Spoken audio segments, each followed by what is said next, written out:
doing your reggae dance there? Dude, we didn't have dreadlocks. It would be perfect. Would it be better if I sat down We here? got the Joey wig back in the woods. Joey's gonna play. We gotta get Joey to play.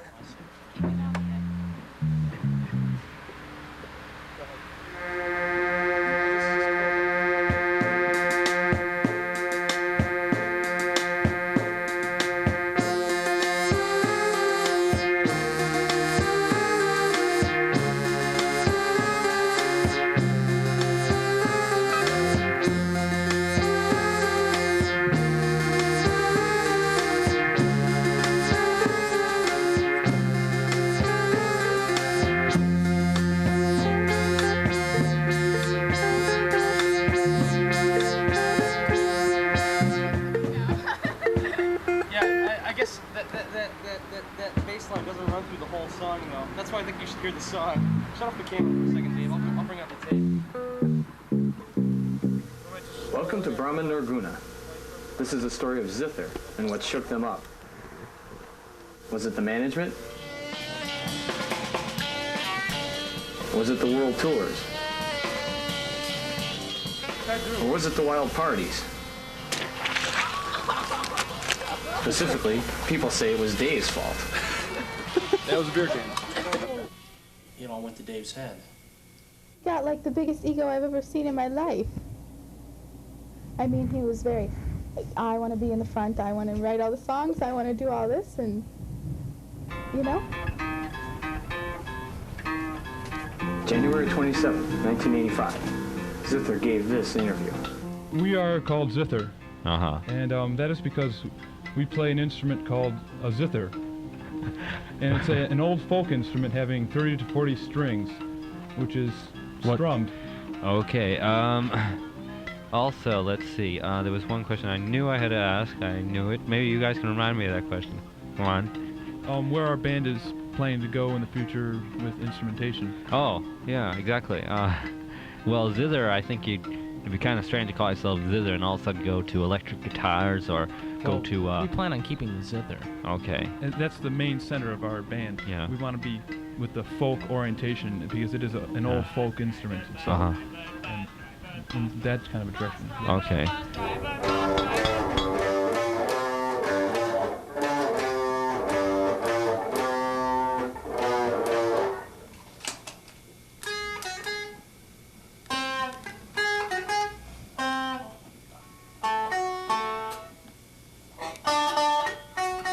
Hey, do you know what the notes of the 6 notes of the guitar strings are? I think my guitar's out of tune. No. Yeah, I live at home.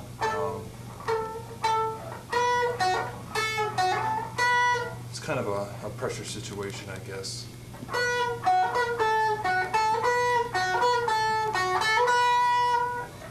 And I work, so I guess I've given up control of my life. 1, 2, 3. I wish people would just give me money. Wait a second, I hear something.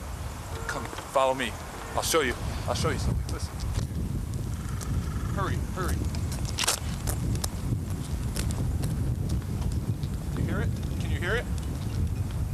It's what Zither has become. It's what the climax of Zither. Listen. You hear it?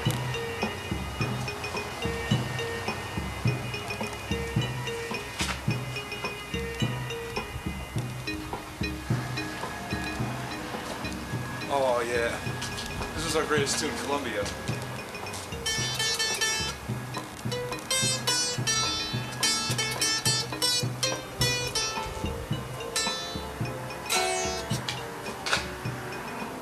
Yeah. You know the funny part is I'm not even seeing royalties from this. I think Dennis has them all. So how did Zither get started originally? Back in, I don't know, 81, myself and Dennis were in high school together, and we discovered we had a mutual interest in, playing progressive music, that did a lot for, I mean, it was feelings. What we were doing was all about feelings, and, I don't know, we just kept on hammering and hammering, and we got a drummer. We've had the highest turnover in drummers, we keep on losing them. Oh, right here. The place, this is where we first used to play, Peabody's. Really enjoyed playing there. Unfortunately, we didn't have a lot of help. I don't think, well, we didn't have a manager. So that was one strike against us. And then we didn't get a lot of help from local radio stations. I mean, college radio stations used to play us all the time when we first started out. But we didn't get a lot of help from the bigger commercial stations, which they do get now. And they, like WMS, for example, they wouldn't play us at all. We sent them our tapes. I got inside and gave them my tapes, our tapes, you know. I keep on saying my tapes because I feel like they are my songs. They are, even though, you know, Dennis wrote a lot of them. But Zither was mine. It was your creation, actually. Yeah, Zither was my vision, my ideas. Who were your earlier influences? Music. Oh, I didn't realize we were talking. Influence. I didn't realize we were talking about music here. Musical influences. I don't know. The usuals, you know. Adrian Ballou, John Lee Hooker. Those kind of like blues bands that are unknown, I guess you might say. Or I mean, they're not unknown, but I mean, hell, if every show that doesn't know them. But you know, after a while, back to our following, though, we developed quite a following down here in the flats. I really haven't been down here, you know, since before our world tour. And I really, this is like my roots. You know? Going back home, is that it? Yeah, I'm glad you brought me down here. This is fun.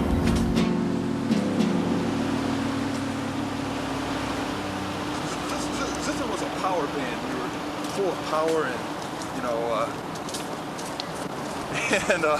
you know, it was just fun.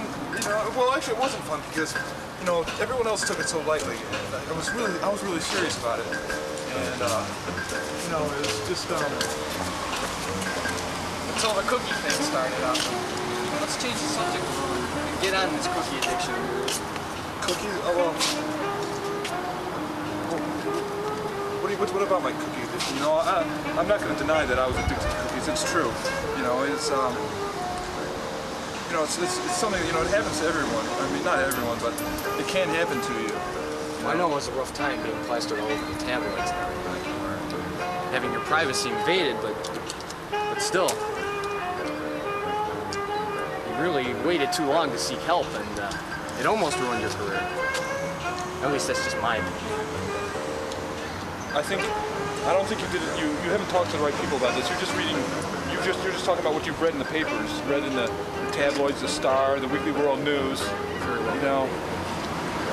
What did you talk about my court?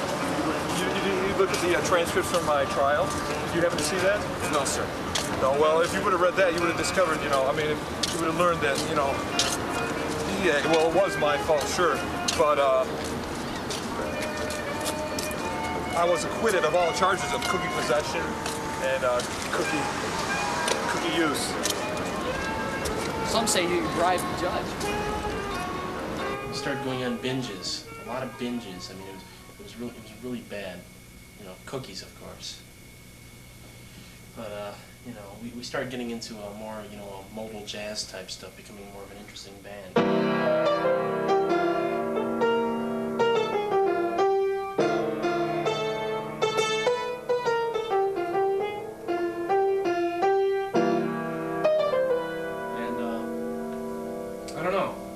I think Dave went off the deep end with the Eastern philosophies, the Hinduism and everything, and the cookies. It was a bad scene. We were rehearsing, we were recording. You know, we were finally hit the big time. We'd been playing a lot of bars and everything, and we finally we opened up for McCoy Tyner. It was a kind of interesting billing because he and his jazz trio, and we're going around all these jazz clubs, opening up for McCoy Tyner, and we were just playing this stuff was just out there, and McCoy dug us, you know. But he said, "What are you guys playing here for?" And he got us that stadium gig. So we were rehearsing for that stadium gig, and we were getting into our music inspired by horror movies set, and.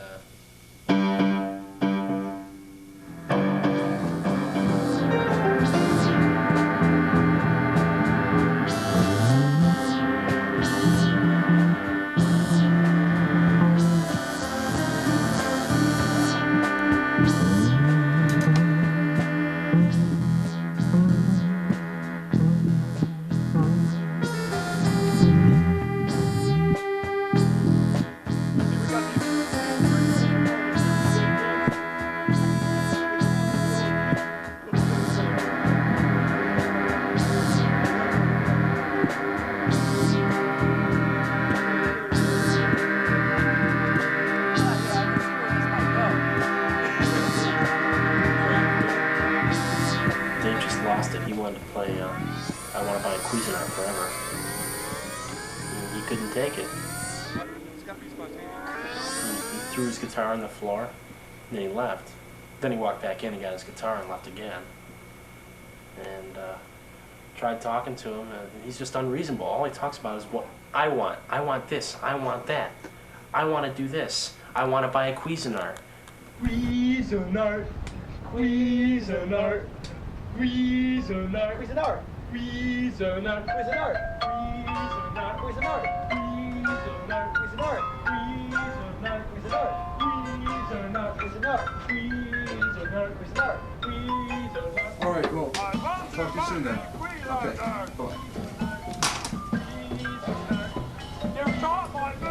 bye. People love to hear themselves talk.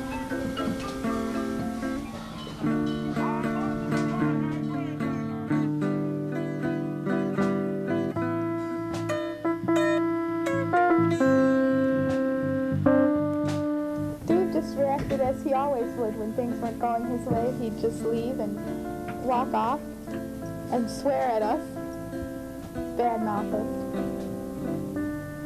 just like always.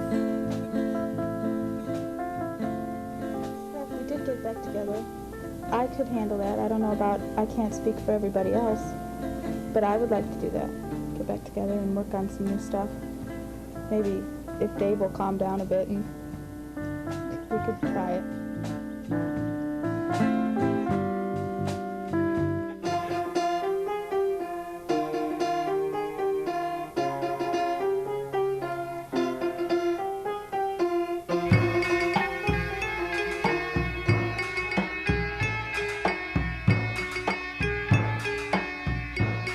These are scenes from 1987's Columbia by Zither.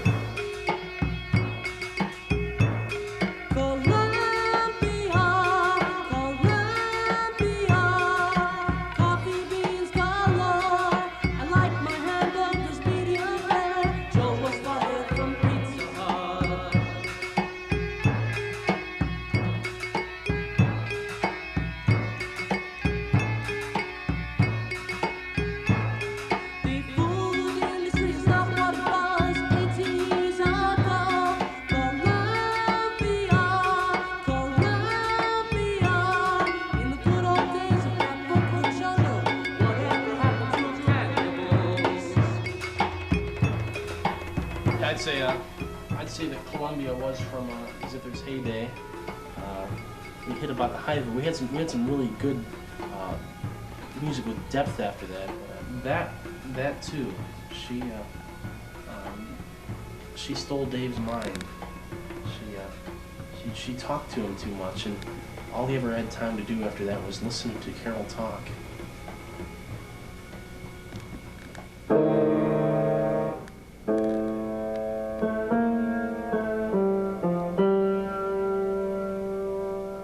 As time went by, Dave just lost it more and more.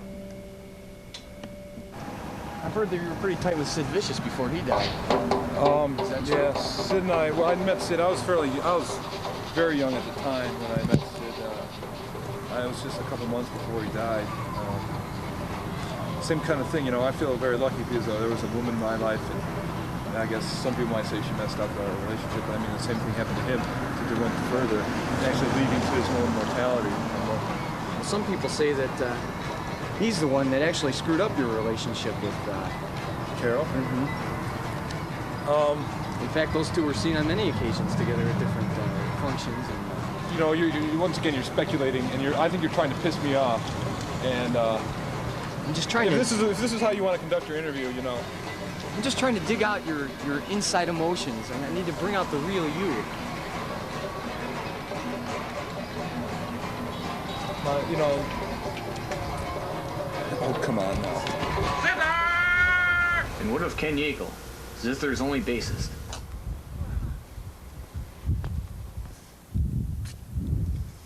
I said no comment. No comment. Get away from me. I said no comment. I have nothing more to say.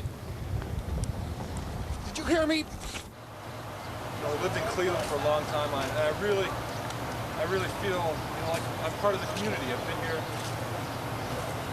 My family's been here for 4 or 5 generations, and we're almost part of the founding. And so, you know, my family is, you know, a very big part of Cleveland. And one day, you know, I hope to have a monument here, just like Moses Cleveland. Oh! Keep the camera rolling. Keep it rolling. What a tragedy. Call 911. Hey, Schmidt, cut down in the prime of his life. What a tragedy.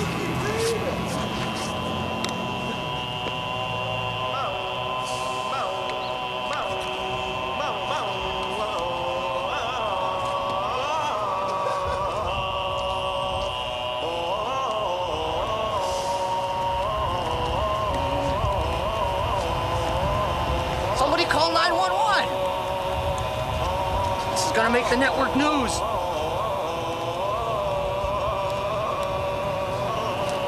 It's too late anyway.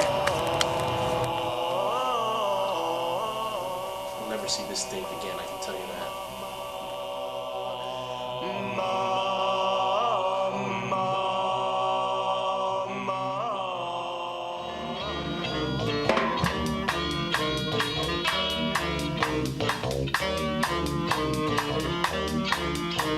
My mama don't allow no music playing around here. My mama don't allow no music playing around here. But what do I care what she don't allow? I'll play my music anyhow. My mama don't allow no music playing in here.